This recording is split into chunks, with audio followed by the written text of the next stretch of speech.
Matthew Shack, and you're listening to The Flow Sports Radio Show, where the 2016 NBA Draft went off without a hitch yesterday.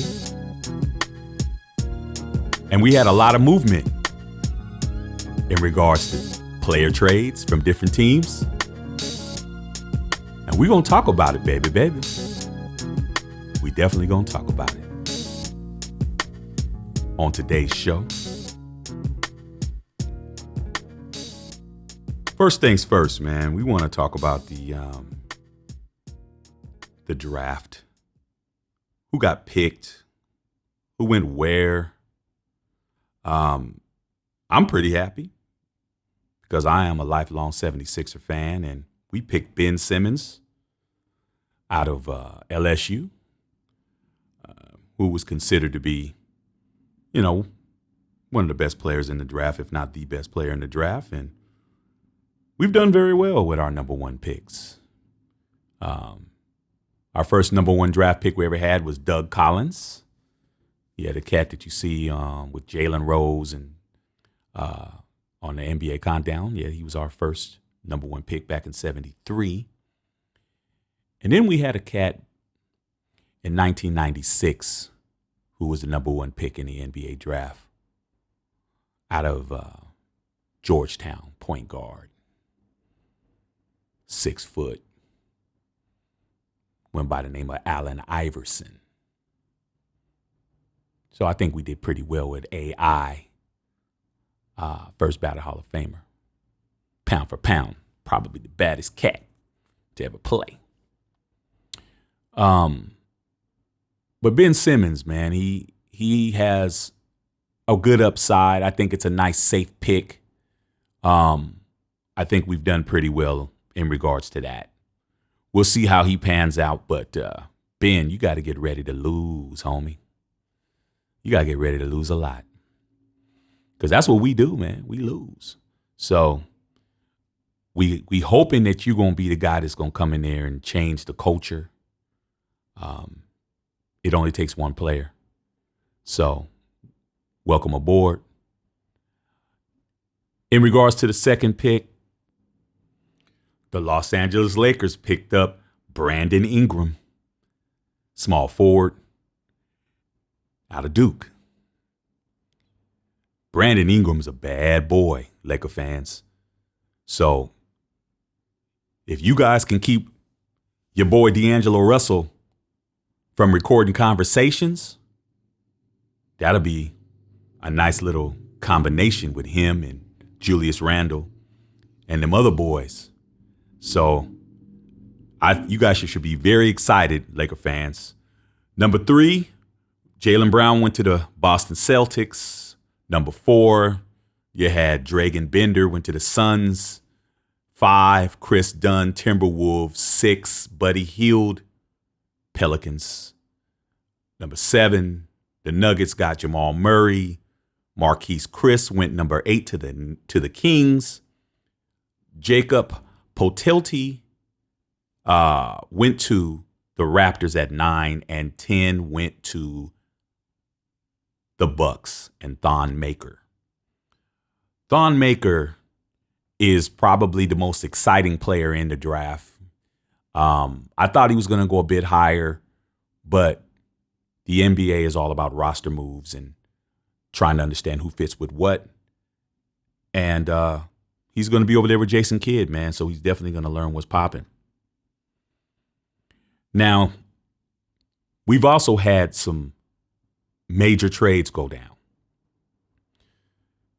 I'm sure you've already heard, but if you haven't, the Flow Sports Radio Show will be glad to tell you. Derrick Rose from the Chicago Bulls has been traded to the New York Knicks. I'm not even going to get to who was traded for because it's not even across the board. I know that my family members that are lifelong Chicago Bulls fans, they're not happy.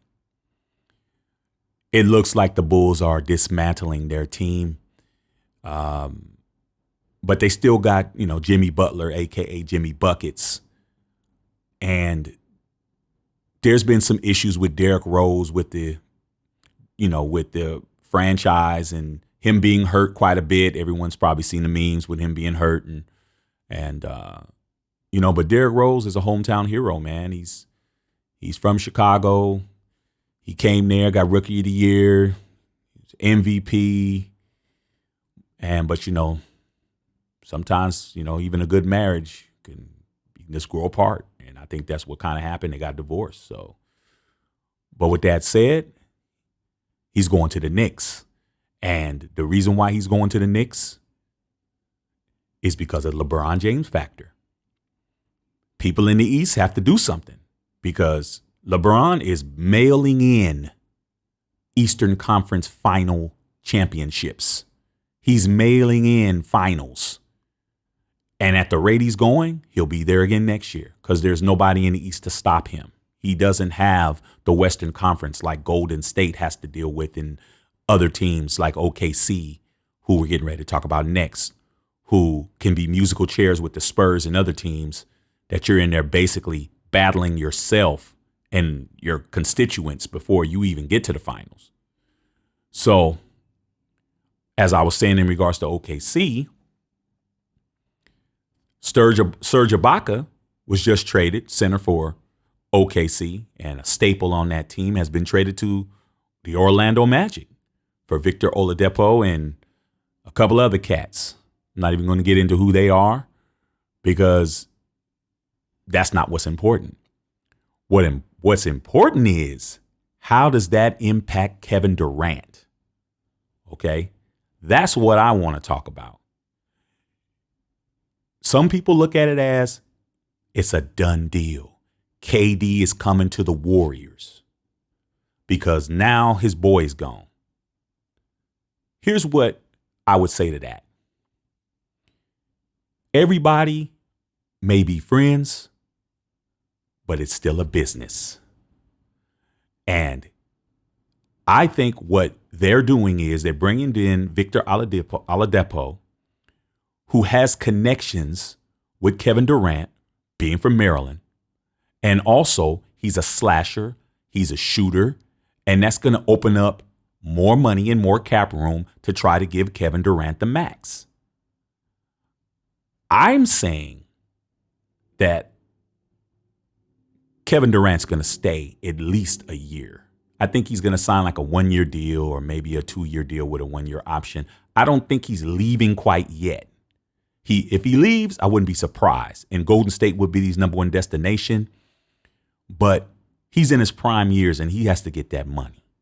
So even though he could probably get paid more going to Golden State, I think if he waits until 2017 after that season, the salary cap's going to go up again. And that would be the prime time because then him and Westbrook can bounce at the same time. So I'm willing to say that he's going to re-sign for a year or two and come back up in 2017 to find out if he's going to leave. Now, what does that leave OKC? That leaves OKC with enough room to try to entice Kevin to stay because that's what's got to happen.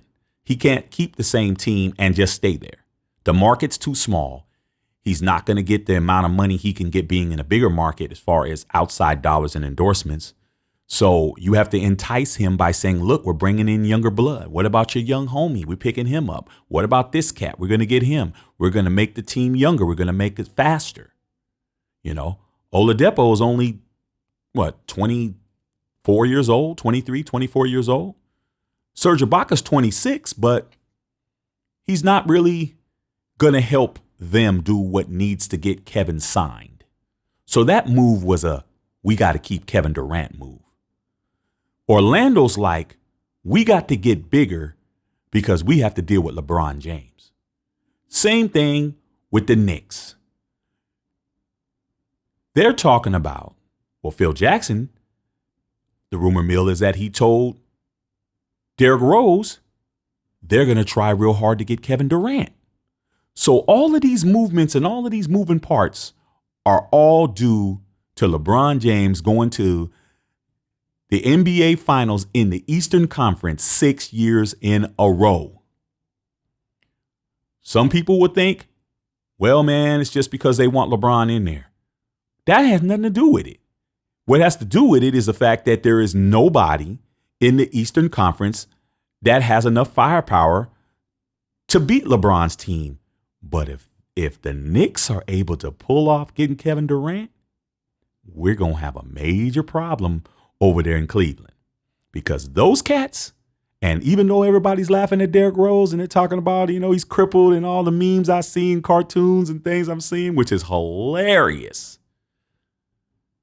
Do not get it misunderstood. After Russell Westbrook, the most athletic point guard in the NBA is Derrick Rose. And I think he's going to have something to prove. And I think he's going to get comeback player of the year next year. I think he's going to be averaging about 24 a game. And I think that they're going to ball out. I really believe that. So watch out for them. But if they get KD, man, boy, I'm trying to tell you, LeBron, you're going to have to duplicate what you did again. Because cats ain't just going to sit back. Franchises aren't just going to sit back and just say, LeBron got it. LeBron got it. Because of the revenue. Just for instance, when Golden State didn't close out and they got that game back in game 6 to go back to the Q, that extra playoff game generated the Cleveland Cavaliers tens of millions of dollars in revenue just because of one extra game.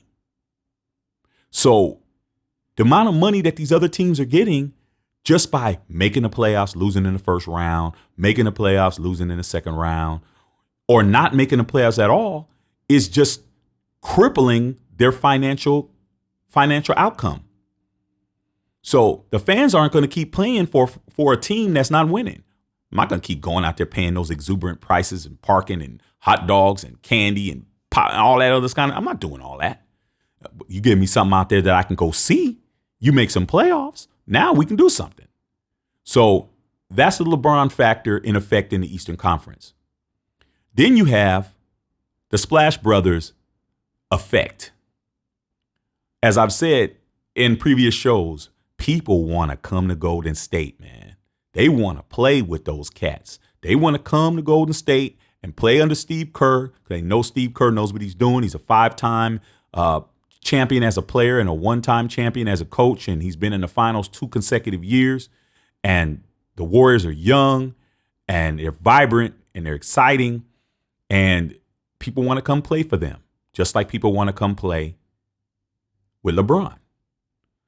So these moves, and there's going to be a lot more because come July 1st, that's when people become free agents. And all these rumors about LeBron going to the Lakers and all that kind of stuff and him leaving and him saying at the parade that he's not going to leave. There's a reason why LeBron's not going to leave. Actually, there's 2 reasons why LeBron's not going to leave. Number 1, he won a title.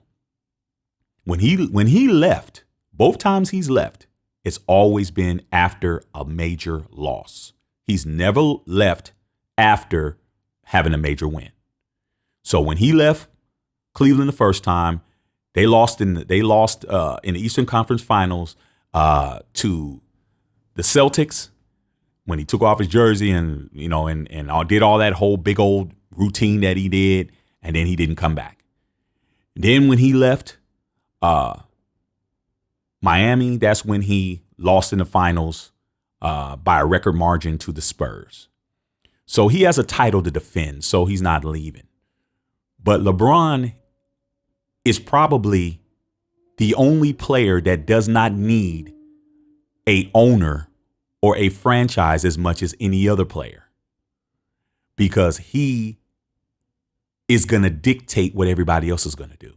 So he's going to go ahead and sign a 1-year deal at the most, even though he'll get, he has an option for the $24 million for next year. He's going to opt out July 1st. He's going to opt out, and he's going to resign, which he'll get $27 million. But if he was to leave, he'd get an extra $3 million. Like if he left and went to another team, he would get $30 million. So the max that he can get signing a 1-year deal will be $27 million. The reason why he's going to leave that $3 million on the table is, like I said, the same reason why I think Kevin Durant's going to re-sign to OKC, because at the end of the 2017 season, the salary cap gets raised again. So that's like every year I get to go back to the bargaining table and renegotiate with my same team to get more money. So I'm expecting KD to stay put, because then he can figure out what he wants to do with his boy Russell Westbrook a year from now. Same that with LeBron James. He could do the same thing. And if they decide to sign a long-term contract, then they'll have their Larry Bird rights and they'll be able to get even more money. That's the game. The game is to cap out every time. It's like if you're able to go to your boss, you have a job and they do their yearly review, and you go to your yearly review and then they go over everything and they tell you, okay, you know what? We're going to give you a 4% raise, or we're going to give you a 3% raise, or we're going to give you a 6% raise. The difference is if you're LeBron James or you're Kevin Durant, you come in and you say, hey, you're going to have to give me the maximum raise, because if you don't, I'm out. So it's different. The table is spun the other direction. So that's what's going on right now with the musical chairs. I could be wrong, but I doubt it. I expect LeBron James to re-sign a 1-year deal or 2-year deal with a 1-year option to stay in Cleveland. And I expect Kevin Durant to do the same thing at OKC. That's what's going to go down, because at the end of the day, it's about getting paid. So that's pretty much what's going down with the NBA. I'm looking forward to seeing what's getting ready to happen. There's going to be a lot more blockbuster trades. And, outside of those two guys and Steph Curry, nobody else is untradeable. Do not be surprised if some of your favorite players wind up being somewhere else before the end of the month. But until then, game on. Game on.